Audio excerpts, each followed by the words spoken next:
Bonjour et bienvenue dans le podcast qui accompagne le malade et ses proches face à la maladie longue, telle le cancer. Aujourd'hui, tout premier épisode réservé à la présentation de cette nouvelle chronique que j'ai nommée Guérison intérieure. Je m'appelle Adèle, accompagnante dans le fil de votre vie. Ma mission est de vous amener à transformer votre relation à la maladie et à la mort afin de vous aider à reprendre le plein pouvoir sur votre potentiel de guérison.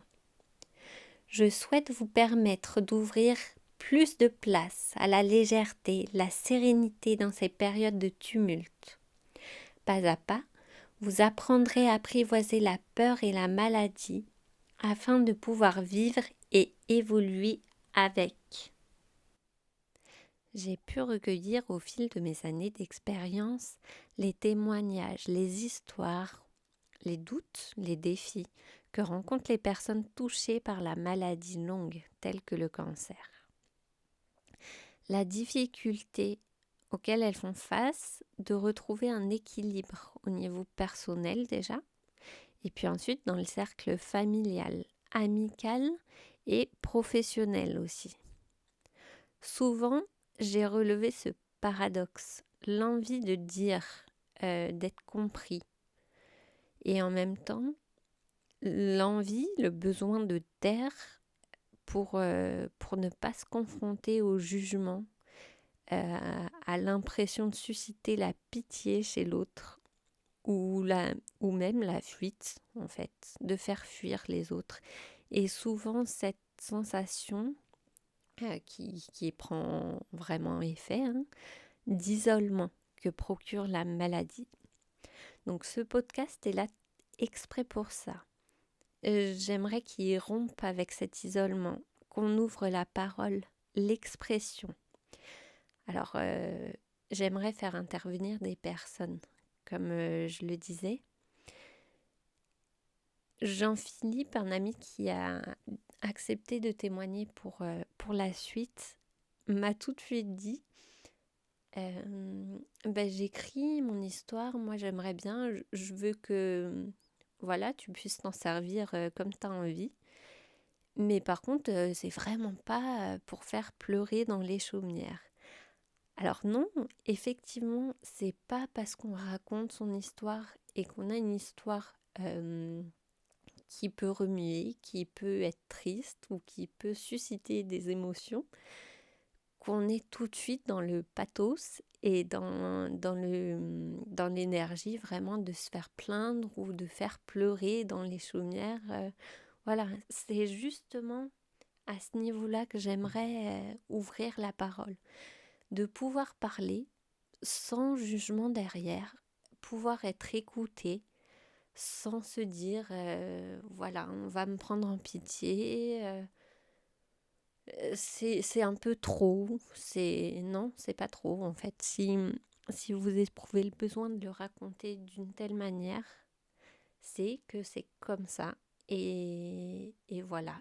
Il y a juste à le partager de la façon où vous l'avez vécu. Voilà. Chaque épisode sera l'occasion de traiter d'un thème précis. Du coup, je partirai d'un thème précis pour qu'on l'explique et qu'on le détaille dans un premier temps. Je le développerai justement au travers d'exemples concrets. Je demanderai à des professionnels d'intervenir ou des personnes touchées personnellement par la maladie longue. Voilà, qu'il puisse y avoir au maximum de témoignages et aussi au maximum de personnes qui viennent décrire les accompagnements qu'elles peuvent proposer. Parce que c'est pareil, il y a beaucoup de personnes qui accompagnent sur ces problématiques-là spécifiquement. Et c'est important, je pense, d'avoir un point de repère par rapport à ça. Pareil, j'ai une personne qui est venue se faire accompagner en réflexologie avec moi et qui me disait c'est très rare face au cancer, ou pour elle en tout cas, elle a trouvé ça très rare de trouver un praticien qui l'a accompagnée un bout de chemin sans la pousser pour autant dans tout un processus qu'elle n'avait pas choisi, en l'écoutant réellement derrière son besoin à elle et sans chercher à faire couler une prestation à une personne, mais vraiment de s'adapter à la personne. Donc pour moi, ça a été un grand compliment. Mais voilà, ce podcast, il est là aussi pour ça, pour vous faire découvrir des personnes qui accompagnent vraiment dans l'écoute, dans le non-jugement, et qui seront là pour vous épauler dans vos besoins. Voilà. Donc, si vous souhaitez témoigner, n'hésitez pas à me contacter, que ce soit vous qui soyez malade, ayez été malade, ou que ce soit un proche que vous accompagnez, parce que c'est pareil, les proches qui accompagnent sont souvent un peu mis dans l'ombre, mis dans l'oubli, alors qu'ils tiennent une place, ils tiennent un rôle essentiel dans le développement du potentiel de guérison et dans la vie au quotidien, tout simplement. Donc voilà, j'aimerais vous interroger et vous faire sortir ce qui a besoin de sortir pour que ça puisse servir à d'autres. Voilà pour cette présentation. En quelques mots, et pour celles et ceux qui ne me connaissent pas encore, depuis 2011, j'accompagne les personnes dans leur chemin de vie et leur quotidien. D'abord, j'ai commencé en tant qu'éducatrice spécialisée. Ensuite, je me suis formée à la couture et j'ai ajouté tout ce qui était création avec le fil, puis le fil résilience comme j'en parle aujourd'hui, dont j'aurai l'occasion de vous parler dans le prochain épisode. En dernière formation, j'ai fait de la réflexologie plantaire.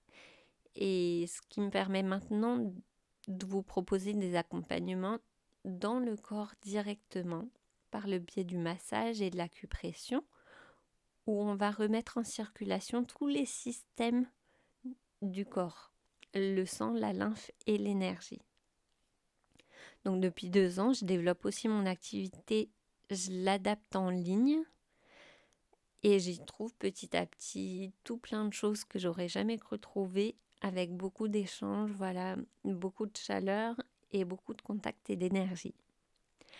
Donc aujourd'hui, je vais finir cet épisode de présentation avec une petite lecture. Ceux qui me suivent déjà doivent déjà la connaître. C'est le conte de la femme arc-en-ciel. Donc, je vous invite à fermer les yeux. Fermez les yeux, vous recentrez sur votre respiration et vous laissez guider par les images que vont faire remonter ce petit conte. C'est juste une petite page. Donc vous pouvez vraiment vous installer confortablement dans votre respiration. Et dès que vous êtes prêt, on commence. La femme arc-en-ciel. Silhouette de fée, aux cheveux jusqu'aux pieds. Petite, brune, déterminée. Je l'ai vue arriver sans cri égard. Une colère indicible au fond des yeux. Une douceur insondable pourtant. Je ne sais pourquoi, c'est à moi qu'elle choisit de se livrer. Mes cicatrices me brûlent parfois, mais mon rire est un baume. Je me sens seule face au destin. Je voudrais arrêter de recouvrir de glaise ce terrain plein de pics. Assumer la douleur de toutes les émotions intenses qui me traversent. Apprendre à marcher sur le feu et guérir après. J'éclate, je pleure, j'exulte, je ris. Je tente d'apprivoiser mon terrain de douleur. C'est dur. Je sens que la douceur n'est peut-être pas si loin pourtant. Une sensation, Une expression de beauté m'envahit tout entière. Elle ne semblait plus défendre ni les flammes, ni l'eau capable de les éteindre, comme si elle voulait rééquilibrer la droite et la gauche pour qu'il ne lui reste plus que leur juste différence. Comme si son voyage prenait corps, pleinement vivant, pleinement conscient de toute sensation. Une balade mystérieuse qui s'éternise au détour de la vie. Un temps où la pluie a besoin de tomber en continu pour qu'enfin les nuages se dissipent et laissent réapparaître le soleil. Exploration discrète, soutenue de lumière. Dehors, il y a de la pluie et elle sourit sous son parapluie. Sourire mélancolique, et je sens qu'à l'intérieur, des averses se déchaînent toujours, entremêlées de chaleurs intenses et de belles éclaircies. Son arc-en-ciel semble constamment éclairer l'horizon, que je devine presque aussi intense que son sourire d'avant. Dans un élan d'espoir, elle me dit « Je veux retranscrire en couleurs ce qui s'agite en moi. Je colorie, je colorie. Jamais je n'aurai fini de dépeindre cet arc-en-ciel que j'abrite. J'ai envie de le partager encore et encore. J'envoie des bisous à mon ciel d'orage, des caresses à mes éclairs. J'essaye d'accepter d'être perdue pour réinventer mon chemin de liberté. »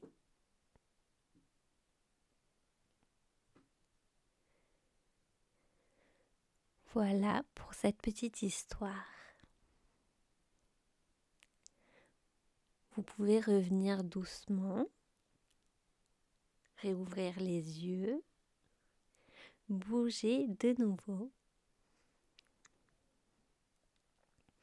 Donc, si cette lecture vous a plu, vous pouvez la recevoir gratuitement par mail avec les clés de guérison que je fournis en vous inscrivant à la newsletter de la guérison intérieure. Donc, il y aura les liens en description. En attendant, je vous dis à très très vite.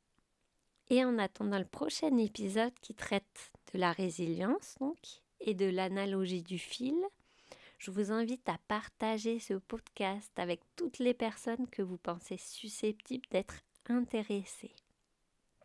Vous pouvez aussi rejoindre mon canal Telegram pour rester informé. Il s'appelle Guérison intérieure aussi. Et recevoir régulièrement des petites citations pour embellir votre journée. Je vous dis à très bientôt. Au revoir.